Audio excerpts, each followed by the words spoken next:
All week long, we have been doing these live sessions, having conversations that are relevant, trying to have conversations that you're having. I'm having them, you're having them. And our desire at Unmuted Nation is that you take these conversations back to your family. Have these conversations amongst your friends, your family, your text groups. And I say the same thing every day. Dinner table, brunch groups. Have these conversations because they're conversations that with more dialogue and with more activity and more intentionality, I think that's a word, with being more intentional with these conversations will yield success and growth. So it's been a rough week for some people. I think I've been in a really strange place for the last 17, 18 days. And I think as we try to navigate where we are, a place that many of us have been, and then some people in the nation, especially younger people, are experiencing this type of unrest for the first time, or they were too young to really feel it or identify with some of the pain. At the same time, this same pain is being diminished all over the country. And so the job that a lot of us that have platforms or are in front of people or responsible for bringing and instituting conversation is to keep this awareness and keep these conversations going. The moment that we stop talking about it, or the moment that it's not as serious, or the moment that we start to say, this is life and we can just deal with it that way, the moment people that are beginning to wake up and see what's going on, or people that are starting to take action for the first time, that's when they start to let up. So I will encourage you to keep having these conversations. I've said a couple times this week that I am mad, and it's turning into a productive anger, and not that I knew that anger could be productive, but my goal is to have conversations within my community with people that are not in my community, and enabling them to have the right conversations to affect the change that we want to see. That said, tonight you will see some things that you may not want to see. You will see some harsh realities, things that we have talked about or you hear about, but you don't understand how heinous or disgusting they actually are. And so part of the reason that we are testing the waters on, is this the better way to have this conversation? Are we able to have this conversation more effectively this way? And I think as we kind of unpack some of the things tonight, I think you'll be able to kind of take things away. So whether you're listening on the radio, or you're listening on a podcast, you're watching live, or you're watching a replay, this is something I want you to take heed to. A lot of the information that you get tonight, commit it to memory. Realize that people are actually doing these things. It's been crazy for me to see that in so many ways, even the death of George Floyd has been called a hoax, and there's been conspiracy theories around why that happened or how that happened. So without further ado, I want to make sure that you know how to connect with this show when it's not live on your feed right now. Download the Boss FM radio app. It's available in your app store. If you've got an iPhone or an Android, you can grab the Boss FM radio app from your app store. We are live 1 p.m. weekdays on the channel Boss FM Talk. So I want to make sure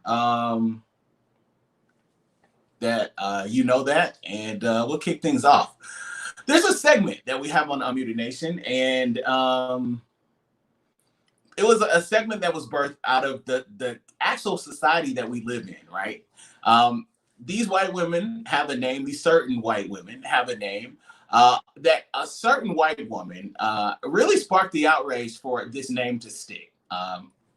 Really alluding to the fact that the name Karen, for a white woman that minds other people's business, is a slur, equivalent and more painful. She insinuated that it was more painful than the N-word. But Karens are popping up all over the place. And so for that reason at Unmuted Nation, we have the segment Karen Watch. This is the latest Karen that we've been watching. This happened in Illinois, and it's disturbing. So just know that there's a mild breakdown, and here's Karen. You want to tell South Holland you calling me a nigger? Come on, let's file a hate crime. Here's the idiot who thought it was okay to call me a nigger. Here's her license plate. and she want to drive to the police station. Let's see what we're gonna tell the cops today. I'm sorry. I'm sorry. No. I'm Don't tell me sorry you're for sorry. everything. I'm sorry for the looting. I'm sorry for everything. What do you want from me? Why would you call me a passed nigger? me. Yeah, because you weren't driving. I'm so fed up with all this shit. This is her. She lives in South Holland. This is the lady. And we got cameras today. Please, I can't take this anymore. I'm trying to move out. I'm trying to move out. No, she called me a nigger and then she drove here to cry. She passed me. Yeah, so that's what we're dealing with. On the left. She passed me on the left. Okay. And I can't. That's what we're dealing with. This is what we're dealing with. I witnessed the lootings. I can't take anymore. I'm trying to move out. Oh, it's okay to call somebody a nigger because you're tired of looting? Yes, I'm tired of this. Did you hear this? You guys call each other that.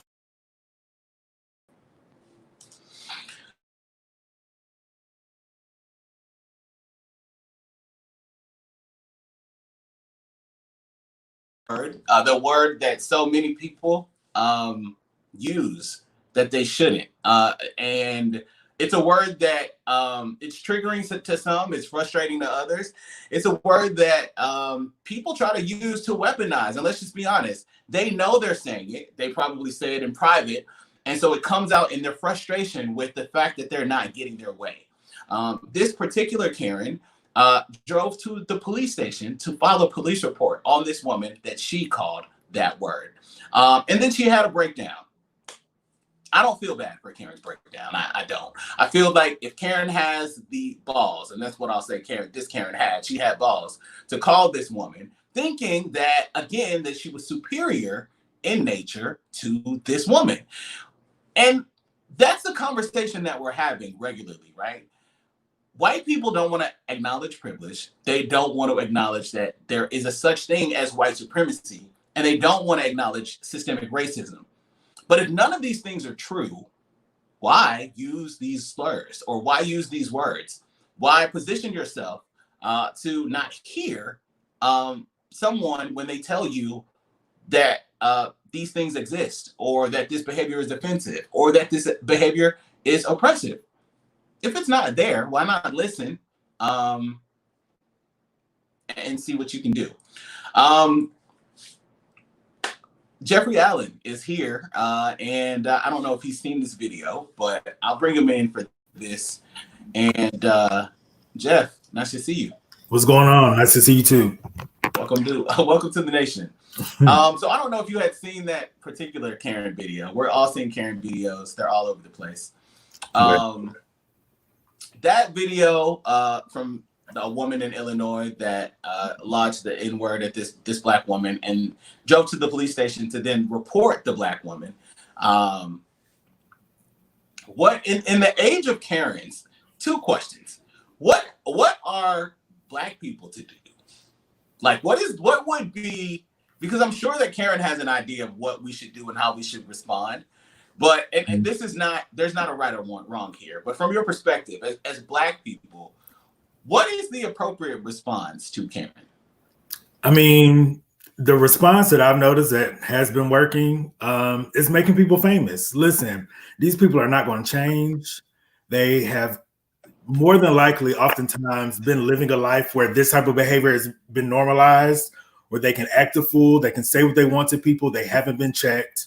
I don't think it's necessarily wise for black people to always interject ourselves into it, but in the age of social media and the way that we have found new ways to get answers and new ways to get response and action, I say utilize all the tools that we have. By all means, record them, put them on Facebook, put them on Twitter, put them everywhere else, and maybe. I mean, in so many ways, I think that the behavior intensifies, right? We saw Amy Cooper in New York knowingly being filmed, asking him to stop, but lodging the slur, the threat, and the weaponizing of the police against this man while being filmed. And so for me, the question that I always have is, like, if you're bold enough to do that while all of this, like, you see what's happening and you still don't acknowledge the fact that you have some type of superiority, like, if you know that you can call the police and say that a black man is threatening you, and their action will be taken, and I think often, and I think your response is great. I think making them famous is one option.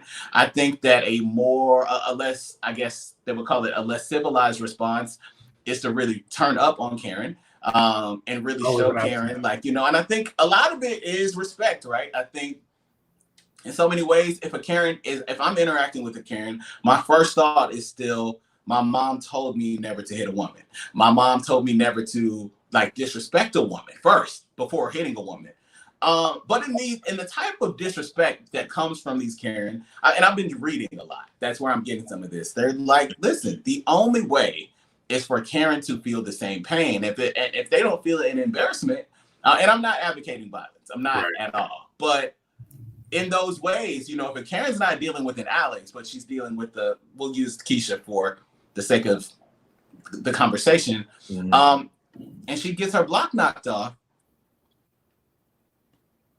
I guess we agree. You know? And watch your mouth, as we were saying in the streets. Yeah, I just feel like the more that this happens, what I am starting to see is Karen associates, Karen kin, people that are kin to Karens, they are fed up with it. They are like, listen, you can't just have your way on people or anyone that you want to because you want to. Like, we don't live in that type of society anymore. And I know that we once did. And there was a time that it just wasn't appropriate for us to have a response. So I think it's a conversation that as long as Karens are here, we'll still be having that conversation. But I don't think there's a part of this country, that Karens don't exist. Not one. And it's crazy because I live in California. So, you know, you think this is hub of, you know, progressiveness and, you know, of white people, you know, being not like the white people from other places. And they are just as bad, if not worse. Well, I think the thought that I don't know what it is. And I don't like to spend too much time on it, but because we have the segment, I will continue to highlight Karens. And if you see a Karen, #KarenWatch, we'll find it. You can actually email us, KarenWatch@unmutednation.com, and we will investigate. If it's necessary for us to put Karen on blast, we will do that. And I think until people like me say that, and people on platforms say, Karen, if I get your information, I'm posting everything, including your address. And it's just let the chips fall where they may. Yeah. That's that.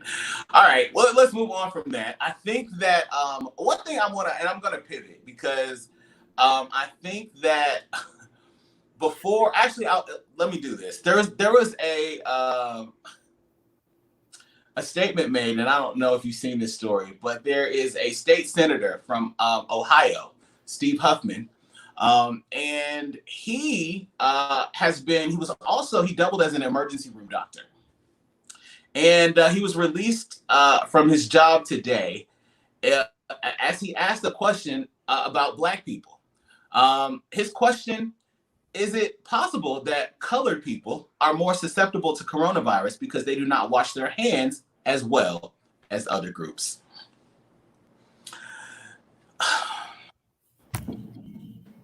So I like to call this white nonsense, right? First of all, it was us that discovered that people of a certain persuasion do not, in fact, wash their legs.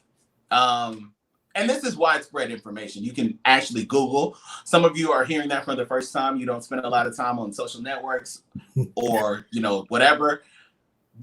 Just Google washing their legs and you will see who we're talking about. I don't have to go any further. I think that the insinuation was loaded. I think that he rightfully lost his job as an ER doctor. I would never want a doctor making those types of assumptions about me, someone that has to serve me or diagnose me in any way, having a bias, an inherent bias like that. But I think it's safe to ask the question. I'm going to flip it around, right? When we, and I'm saying we, but I'm making an assumption about, you know, people that I had conversations with. When COVID-19 first hit and there was a huge charge to wash their hands, there was a conversation happening amongst the Black community. And it's like, I know for me, there has never been a time in my life that I didn't wash my hands adamantly after everything. Like it's just a natural thing, something that you should do. So to hear this, for me, the part of the shock was that I'm not saying this is a Black thing. I'm saying that this is my community thing. Like the people that, my assumption was that it was not us, that we're not washing our hands or legs or feet. So hearing this story about Steve Huffman, what are your like initial thoughts? So literally, it's interesting because I immediately when I saw this, I shared it in a group chat with some friends, and my immediate comment was, Black people have been catching COVID-19 not because we don't wash our hands, but because we oftentimes work in industries and in jobs where we work with people who don't wash theirs. And so when we talk about service industry workers, when we're talking about, many of the industries that Black people tend to, particularly lower SES, when we talk about these communities have been hit hard, it's because we work and serve white people who don't wash their hands. Well, and I think you said it better than I probably could have, but I think your point is taken, right? We work in on a lot of industries that were frontline for COVID-19. Also, in a lot of industries that don't provide adequate health insurance for these people, or adequate time off for these people, or work from home for these people. So they were susceptible to it because they were exposed to it. And to your point, so I think where I get confused is where, like, I don't know how this could not be racially motivated or how it could not be racially loaded.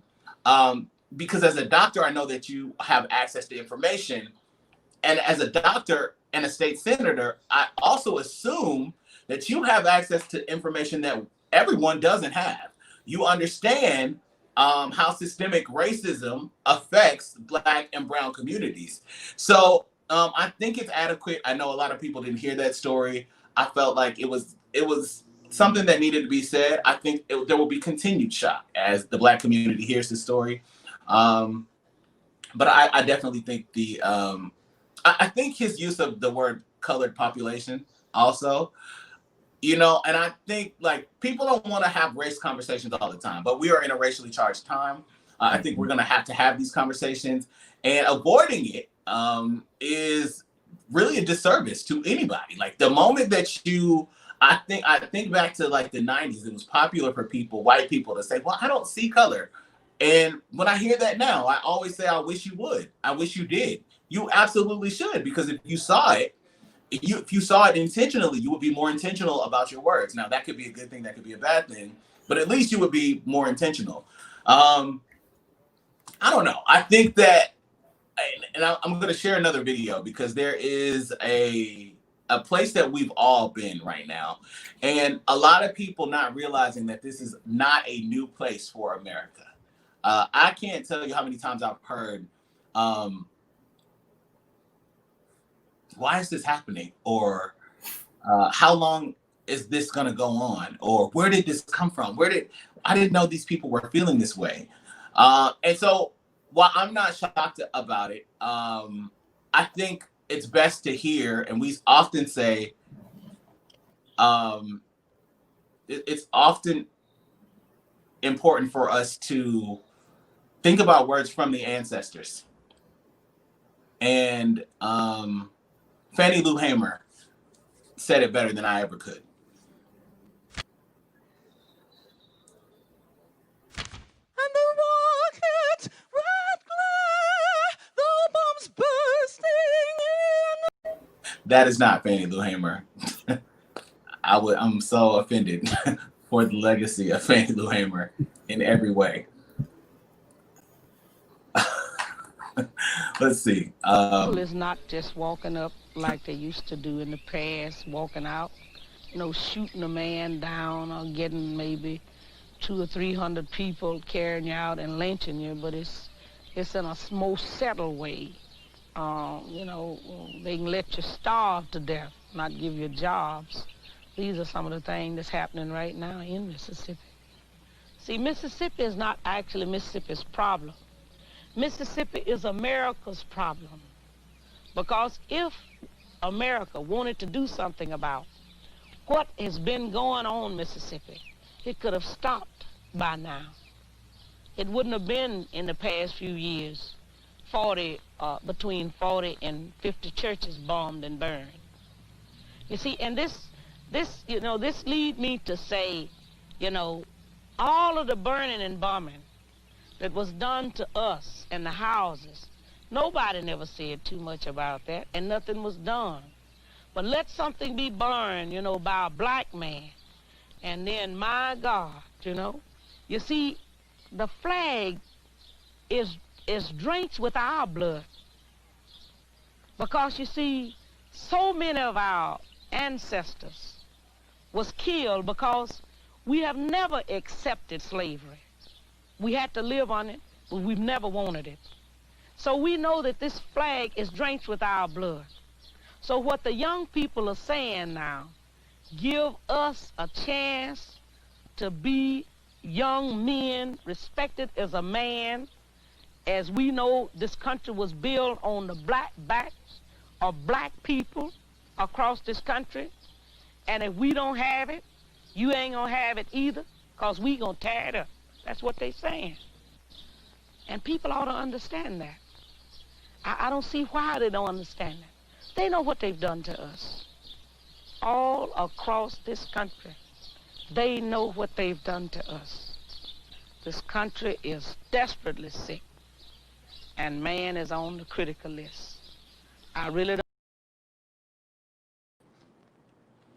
So, a lot of people have never seen that video. I have really, Fannie Lou Hamer is somebody that I studied like when I got to college. And every year I found myself like going back to look at some of the words that she had. And I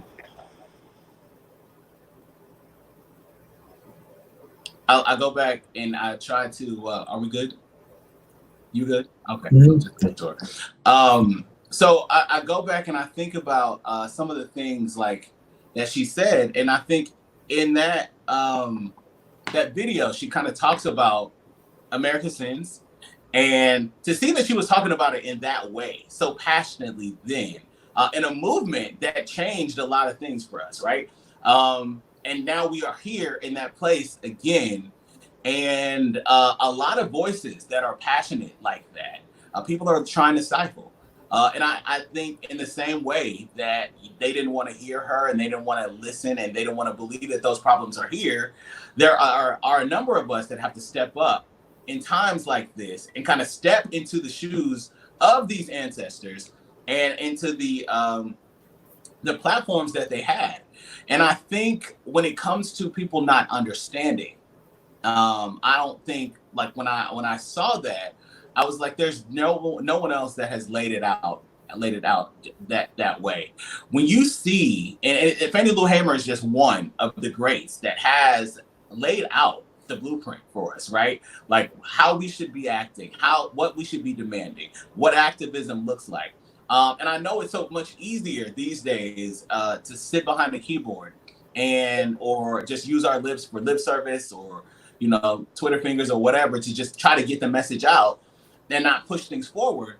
But when you think about like messages like this and kind of correlate it with what we have in our generation right now, what would you say, if anything, what's missing? That's an interesting question. I think a big piece for us is this, while it's there, and I'm not going to say that it's not, I think it's manifested differently, is this collectivism, I think, that our ancestors had, to where they made oftentimes very little room, particularly for white people, to be engaged, to be involved in anything regarding what Black people did. We gathered, we spoke, oftentimes in hidden ways, but we were often having a lot of community. And I think now we've gotten to a place where oftentimes we are really comfortable. Many of us have gotten to really comfortable places. And so we don't have to interact with our community. We don't want to, or we get to pick and choose. In the past, there wasn't necessarily an option. Like you had to, matter of fact, they pushed us in ghettos and forced us to. So when it comes to providing for our communities, I mean, it was like we had to do it. There was no other way. I Now, think that's such an interesting perspective that I hadn't even considered. But you're right. I think that a lot of us have the choice, right? Depending on, and I'm not saying everybody, but depending on what you do, where you went to school, where you work, where you live, you kind of have the choice of where you want to live. And not to say you won't experience racism or some type of oppression by being there, but you can choose to live in a community that doesn't look like you. You can also choose, and we scratched the surface of this yesterday, to kind of put yourself into a situation where I'm not really one of those blacks, or that doesn't really affect me. But at the same time, when it does, support for the black community is something that people desire. On the flip side, I think there are some similarities into what was happening then and what's happening now. That there are certain black people that feel disconnected from the movement because they don't feel that it represents them. And while that's true in so many ways, and I'm learning more about that every day, I don't know enough, and I don't know if it's documented enough, because I'm sure this is not a new issue. I'm sure that it was happening then. But a question that I've been asking all week, and I'll ask you as well, for people that feel excluded from a movement because a set amount of people, maybe it's one, maybe it's 10, maybe it's a few hundred, a few thousand out of millions of black people, these certain people say that this movement doesn't apply to you, or this movement doesn't include you, and they take that and make that take that to mean that the entire movement isn't about them. And I think the feelings are valid. And so, like, when I discuss it, and I've been open with it, I've discussed it every day this week, those are valid feelings. But I'm always interested in perspectives into why people believe that just that one view or that one perspective about a subgroup that by definition does fit the category, whether it's something that they can identify with or not, they fit the demographics for the movement, how they identify, it just fits. But the subgroup says no. Why do people retreat? Or why do you think people take the words of a few so literally?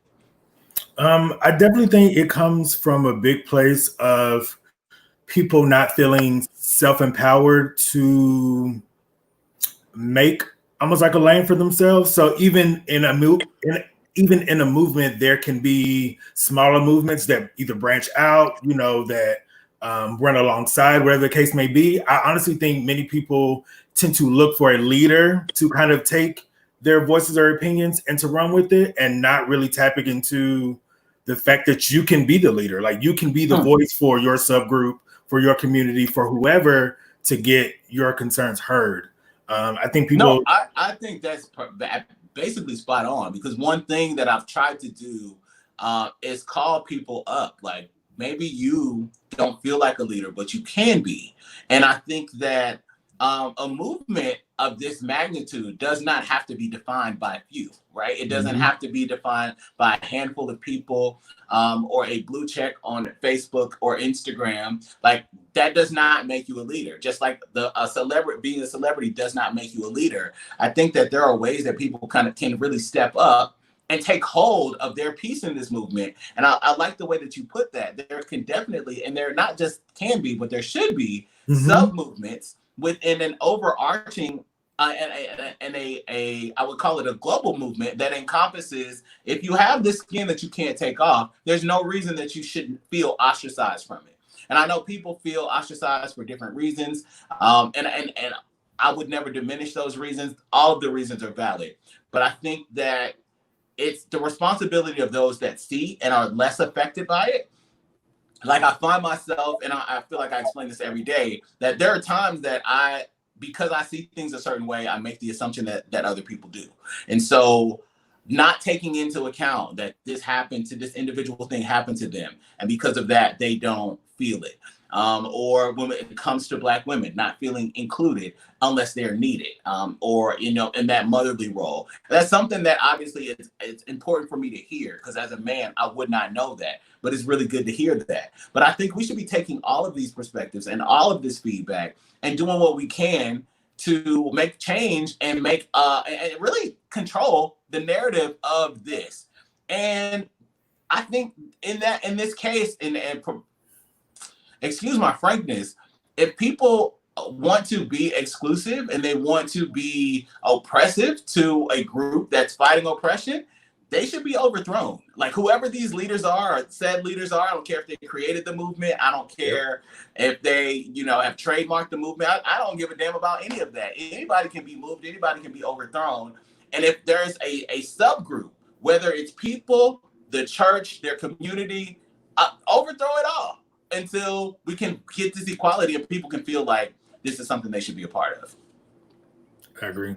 Yeah, I just feel like we just find ourselves. And what's interesting though is there are moves being made, and I think it's the responsibility of us to highlight our own community when changes are being made. Now, when you think of the word racist or racism, and I know that we are the same age. During our lifetime, it has been redefined, very similar to how history is rewritten and whitewashed. But what do you know the definition of racism to be? So, I mean, in its most literal definition, it's the belief that, one racial group is, superior to another. However, those who invented the racism, would like to have it to where the ideas of power and the ability to oppress are removed from that. And that's not something I buy into. Yeah, I think that the definition, the again, it's a really audacious move, but it fits the MO to rewrite something that you've done to make it fit another narrative. And I put it right alongside there with the rewriting of what we're going to call them and how we're going to call them. And I haven't said it this week, so I'll say it now. In America, do not call me a POC because I'm not. I'm Black. That definition was created, again, to make people feel better and to ignore the pain that was inflicted upon a certain people for 400 years. So to loop Black people in with people of color because you don't know whether to say African American or Black or colored, which it's baffling me that people in the year 2020 are still feeling like colored is something that you can say. And there are Black people. In fact, I guess I should just ask you, are you someone that's comfortable with people calling you colored? I am absolutely not. Do not do that. Because there was a huge group of people, like I put it out there and people were just like, well, I'm absolutely fine with it. My friends, and I'm like, listen, that's just not, it's just not. And I think Black is the more appropriate term for this reason. There are people in this country that are not African American, but the Black experience is the same for whether they come from Jamaica, whether they come from South America, whether they come from somewhere in Asia. If they're of Indian descent and they have this skin, this tint, they get the Black experience. And so Black is the word that you should use. Be comfortable with that. There is a girl that I want to highlight, a young lady, a young woman, young Black woman that I want to hot spotlight, who got Merriam-Webster to update the definition of racism. Here she is holding a sign saying that they're going to kill me. But she took issue with the definition in the Merriam-Webster dictionary, not including a sub-definition of racism that included systemic racism. The editors of Merriam-Webster agreed, and they have changed the definition. And I think these are things that I like to see. Like if we talk about fighting a system, if we talk about impacting change or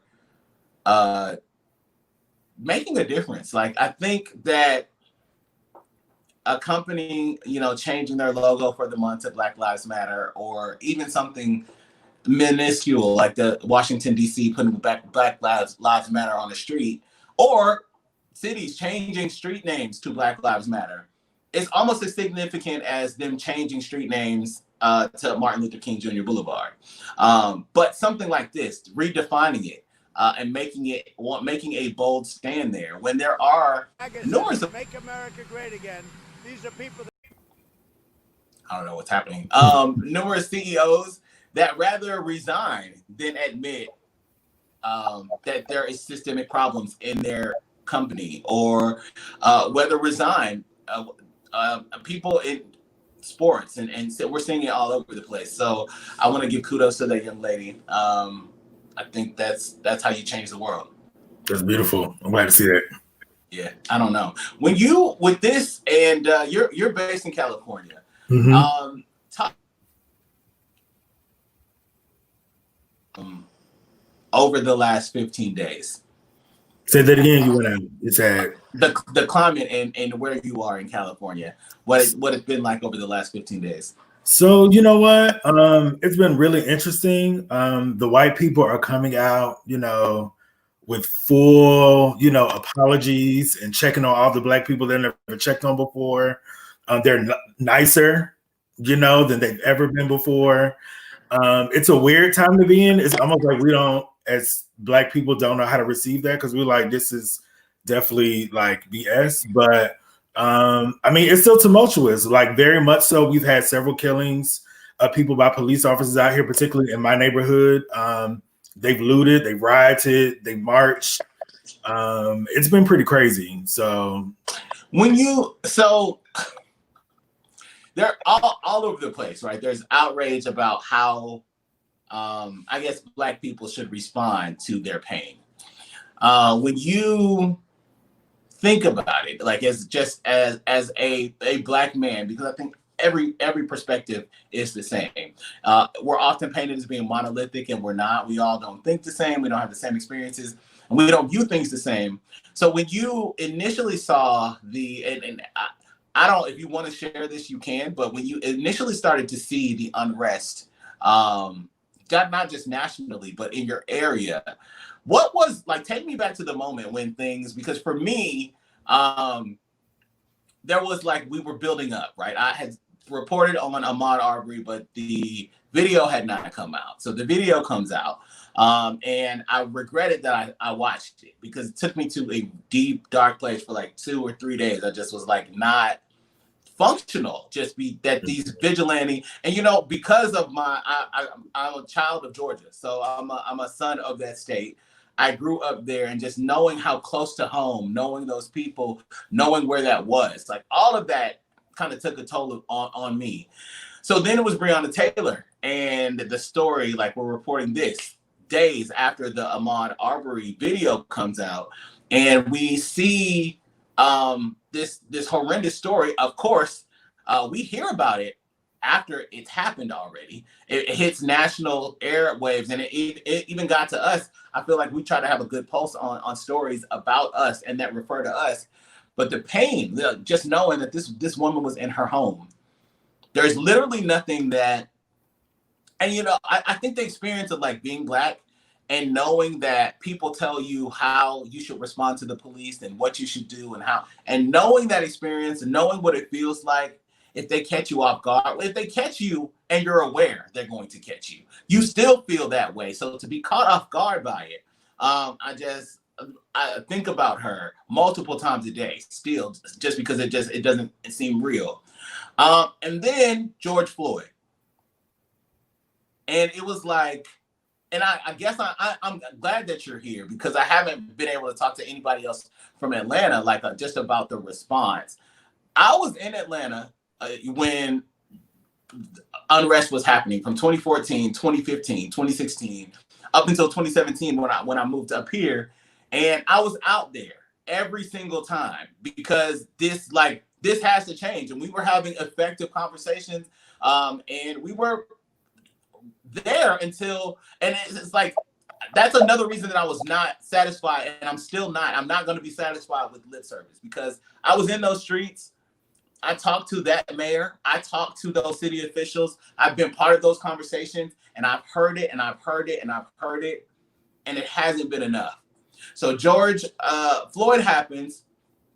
The nation starts to like unbuckle, and I just was weak. Like I was weak the entire week, and feeling for Black women and Black men all over the country. I just really did not have the words. I had nothing positive.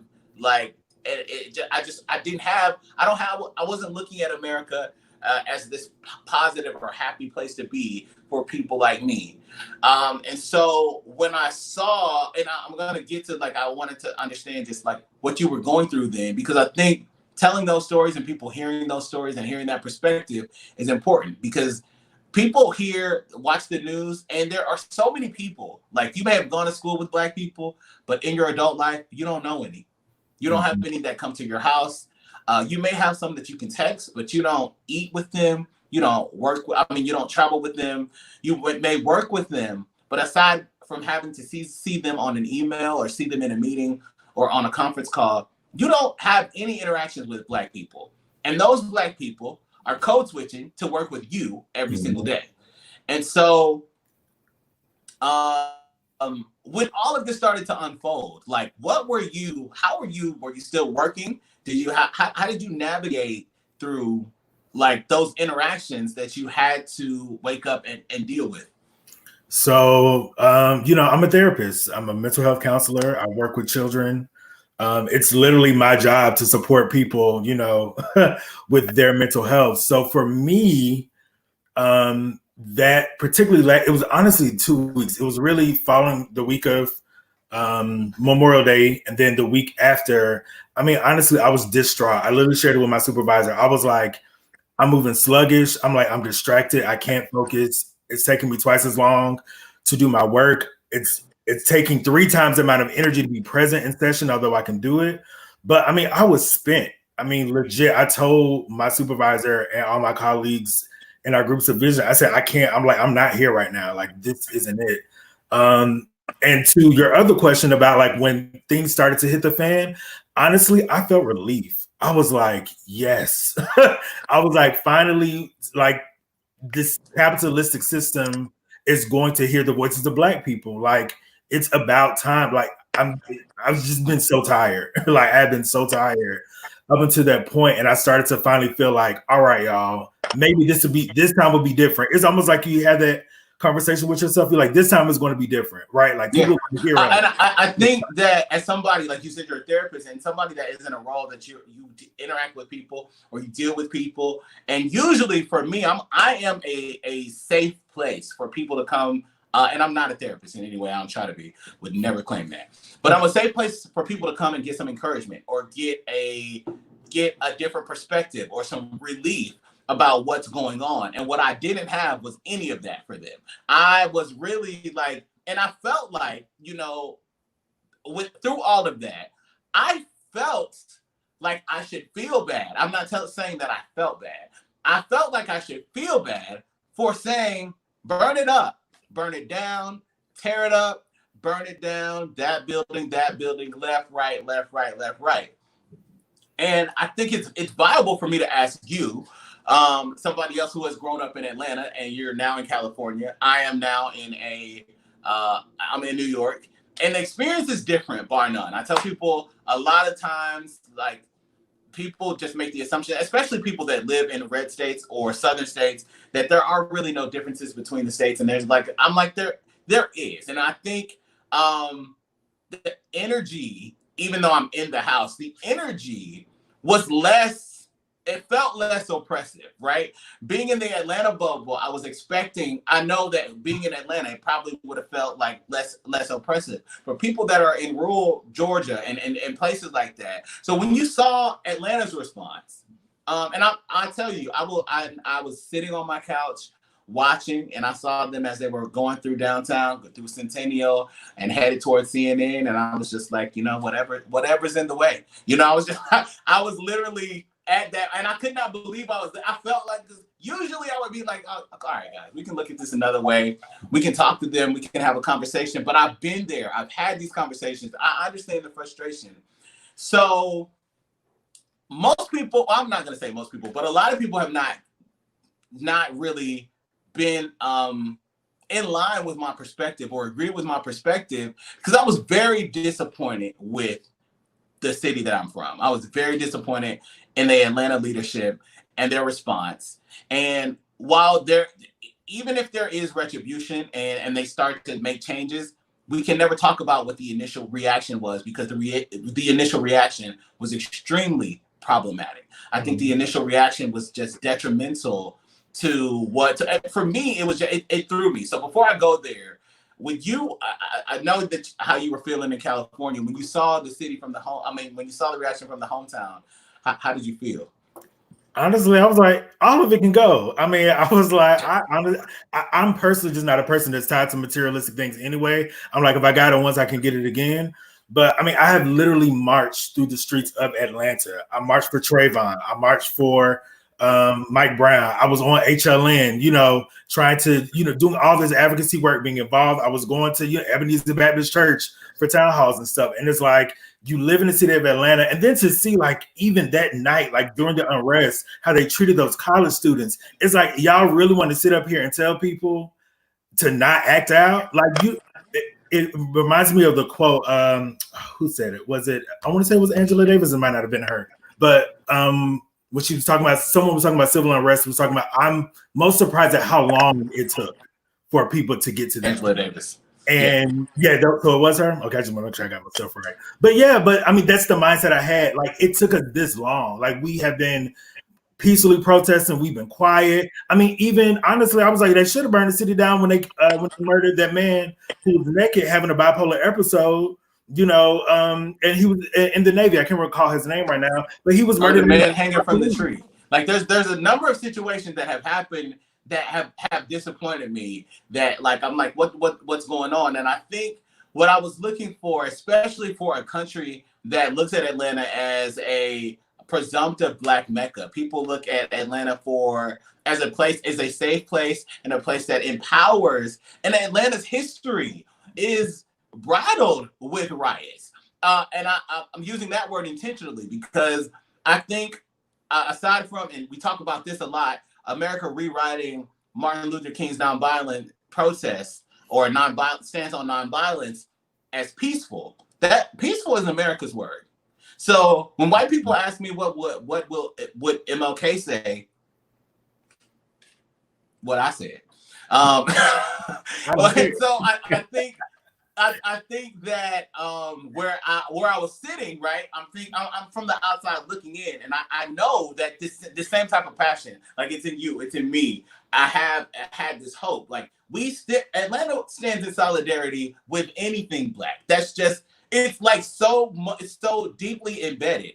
So for me to see the mayor stand up and call these people an embarrassment, and in that moment, I know that she was somewhere between, this is uncharted territory. Mm-hmm.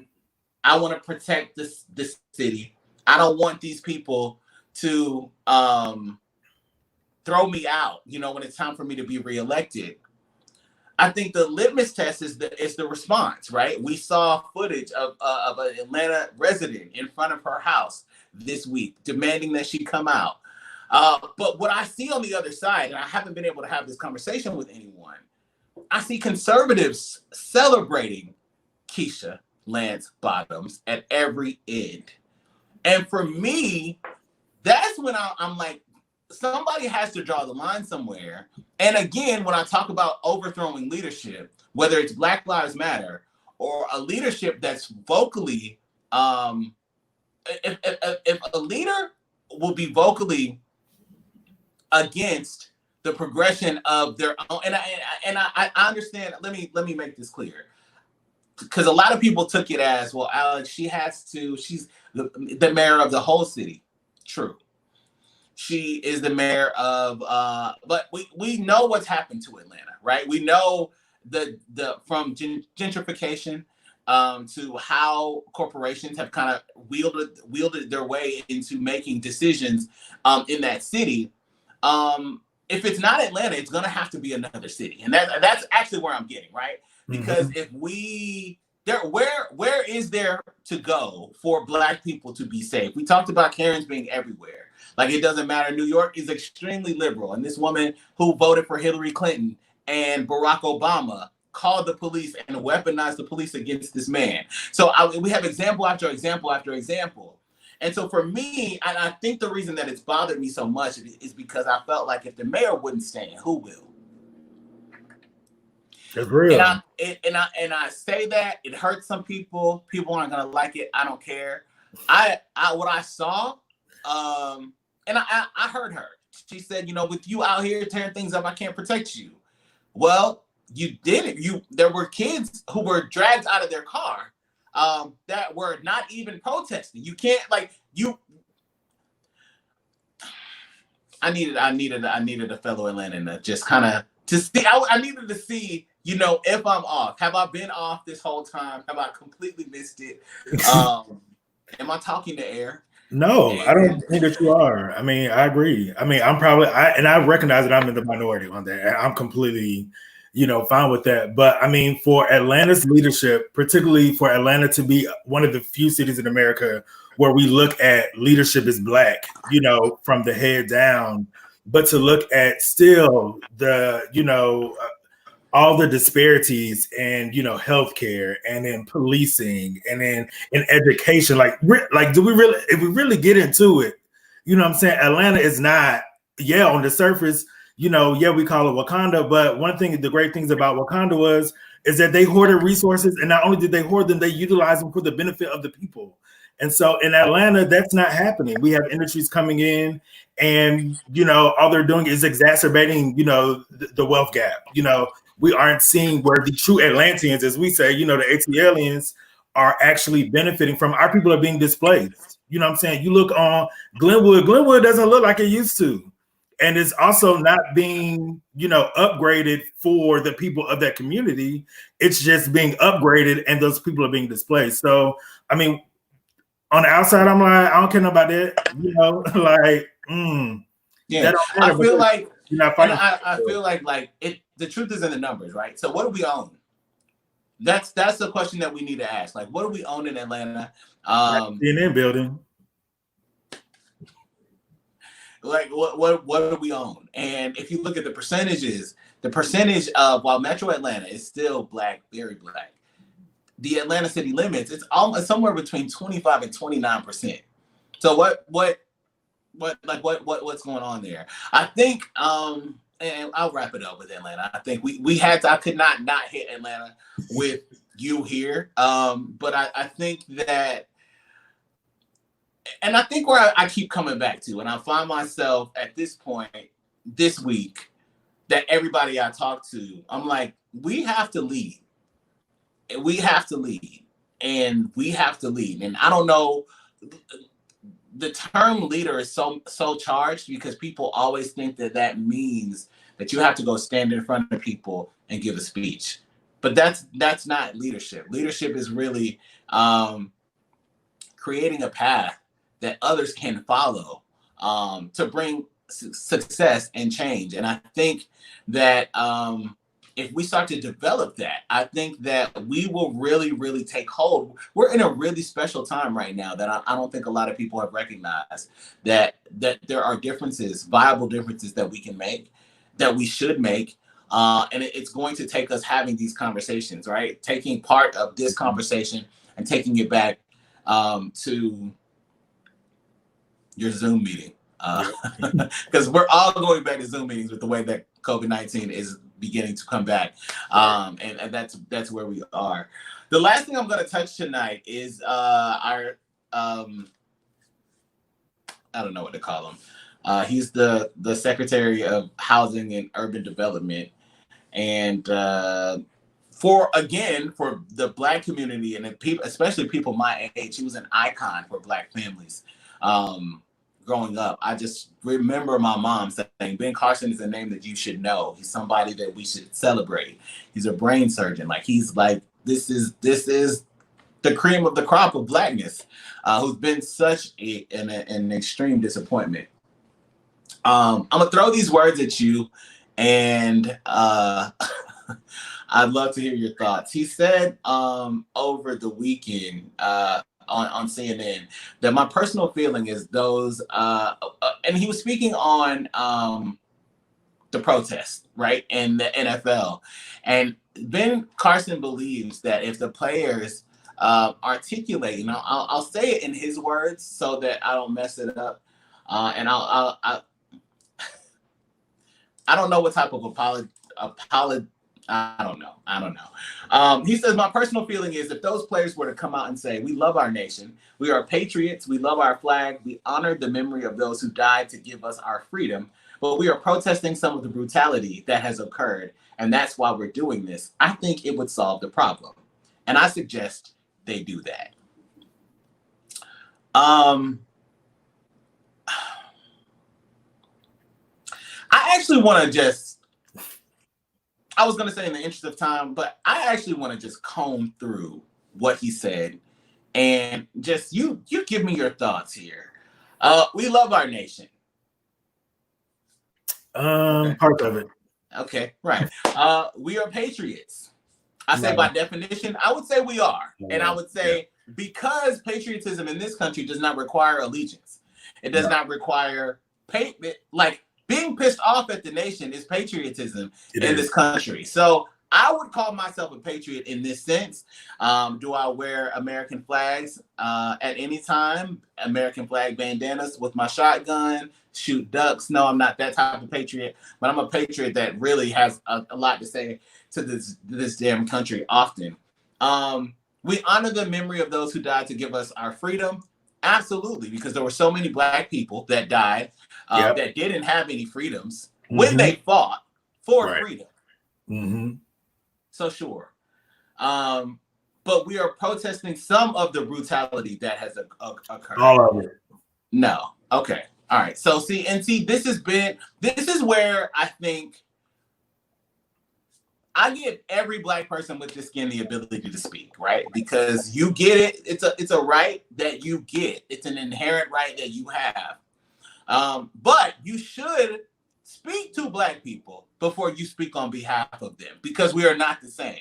Right. So to say that the movement was about, like, where the hell have you been, man? To say that this is about protesting some brutality, that couldn't be further from the truth. Right. It's all of the brutality that continues to happen. There was just an incident. George Floyd died over allegedly a counterfeit $20 bill. There was a situation this week, and I don't know if you saw the video. It was viral. This girl goes to a Smoothie King. It's worth it to call them out. Pays with the $20 bill. Two white boys, probably high school age, working in there, tell her that it's counterfeit and send it back out. In this climate, tell her that it's counterfeit and send her back out. Just so happens that she was with her parents. And so the parents came through the drive-thru, paid with the same $20 bill, and were given smoothies. And so in the video, you see the parents coming back in and asking the boys, we just paid with the first, I want my damn $20 back. Right.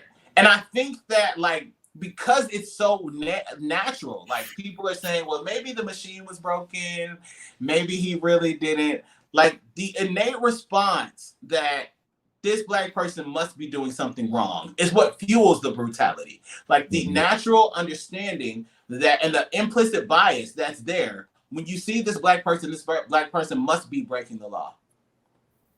Growing up in a Black city, it would even happen to me, getting pulled over. Yeah. Where are you going? Where are you coming from? And whose car is this? Especially if you're in Cobb County or Sandy Springs. But a question that I couldn't say back is, why does it matter whose car it is? It shouldn't. But he suggests that they do that. But he hasn't been watching, and I think the NFL has done their due diligence there. My last question for you, and we gotta wrap it because it's time to go. What in the era of Black people, speaking on behalf of Black people, right? Because at this time, right, people would say that you speak on behalf of Black people, and I speak on behalf of Black people. And maybe, the Candace Owens of the world would not agree with anything that I have to say, and that's fine. What do we, because I think this kind of goes back to the same question I was asking about, like, letting one group of people dictate how you feel about your inclusion into something. It's the same thing for me, like letting somebody like Candace Owens, and I think that like real recognize real, right? You can look at Candace Owens and her videos and you know who she's talking to. She like looks at the camera. I'm Black people, I'm speaking to the heart of Black people. Well, no, because you've never spoken to us before. Like if you had said something to us before, but you're not. I think in this climate, what type of, because I'm gonna take the seriousness off the table for a second, and like just with amongst your friends, like what are you guys doing to enrich each other and to stay lifted in this time? Like what do you, if there's anything, like how do you, because I find myself on FaceTime calls with and I'll share mine, but I'll let you, like how do you find yourself coping with everything that's going on and staying sane? Yeah. I mean, honestly, it's been a lot of group processing, just us getting together to talk about frustrations. It's really been a lot of just, I mean, although we know we're not alone, it's just kind of reinforcing that. Like, no, you're not. And also reinforcing like, no, you're not crazy in your thoughts. Like, I get it. Even if I don't personally feel that way, like, I understand why you feel that way.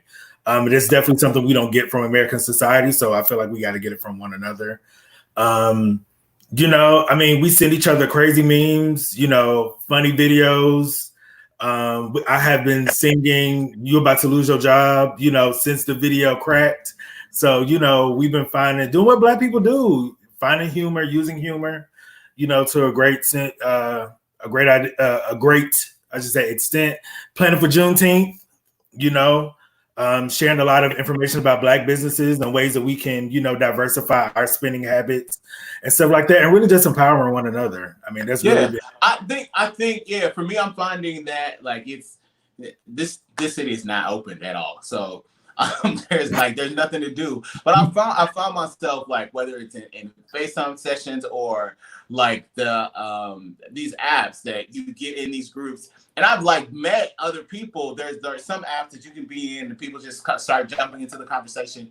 And I found myself I'm really turning into somebody's uncle, but like found myself like sitting there and we just talking like we would be doing at a kickback, and it's like that sense of normalcy has literally helped me like cope with the fact that I can't go anywhere, and even in the midst of a pandemic. Like that, to me, I feel like that if America wanted to apologize for anything, it's the insensitivity that the Black community has to deal with this type of pain in the midst of a global pandemic that America is also ignoring. Right. That's also adversely affecting our communities disproportionately. So yeah, I think that going back to why the state senator from Ohio said what he said, like what's happening in the Black, like come on now, like you really gonna do that?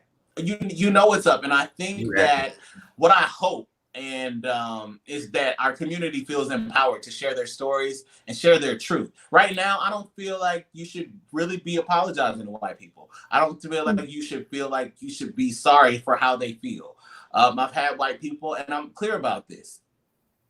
I've lost my family because I'm supporting Black people. Well, the way that they're treating you now is just scratching the surface of how they've treated me and people that look like me this entire time. Jeff, thanks for coming through. Anytime you want to come back, I would appreciate it. If you want to tell people how to reach out to you and connect with you, if you want to do that. If not, you can just be like, hi. Sure, it's fine. You can find me on Instagram at Scrap Music, SCRAPPMUSIQ. That's probably the main way. I'm on Facebook all over the place, Jeffrey Keith. All right. ATL's own Jeffrey Keith Allen. Thank you for coming through, man. Thank you.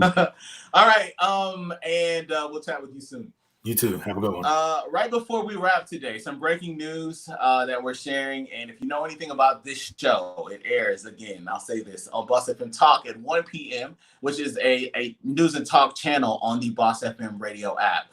This breaking news happening right now, and I lost it just that quick.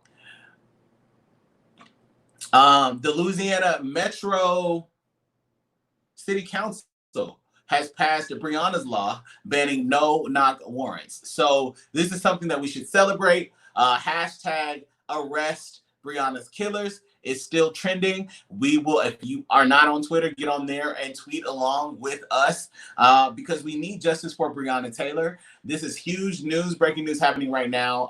The Louisville Metro City Council has passed Breonna's law banning no-knock warrants. The Metro Council unanimously passed a comprehensive ban on no-knock raids following the death of the police killing Breonna Taylor on March 13th. The measure will be titled Breonna's Law and requires officers serving future warrants to knock and identify themselves as law enforcement in a manner that can be heard by the occupants. Now, that part right there is dangerous, but these are laws that we need to pass everywhere. So if no-knock warrants are being served in your community, you should get involved. If no-knock warrants are something that can happen, you are at risk, Black person. So I'm telling you this now. We talked about yesterday, getting involved, knowing who your city council members are, who is your local mayor. If you live in a metropolitan area and the mayor of the large city is not yours, you need to find out who that person is. What kind of laws can they execute? And how easy can that happen to you? I'm glad to hear that news about Breonna's law. And that is going to do it for Unmuted Nation today. As far as we know it now, Unmuted Nation returns to its regular programming times next week on Monday at 1 p.m. If it changes, you know where to find out. The Unmuted Nation Facebook page, Twitter, Instagram, or unmutednation.com. Thank you to all of the guests that came through this week. Those of you listening on podcasts and all the extra that you heard, but all the power that you heard. Some really powerful Black people came through. And this is just not the time for me to be talking to white people. It's just not. I'm going to tell more Black stories. I'm going to talk about more Black pain. I'm going to talk about more Black truth. And I want you to be a part of that. So if you have a story, something you want to share with us, you can email that to us, comments at unmutednation.com, or just hit us on social media. We're pretty responsive. We'll get back to you. Okay? Remember, today is greater. Believe it, speak it, and live it. You have to make the choice to be great. Your situation is not your destination. So, Black people, make it your motivation. I'll see you next week.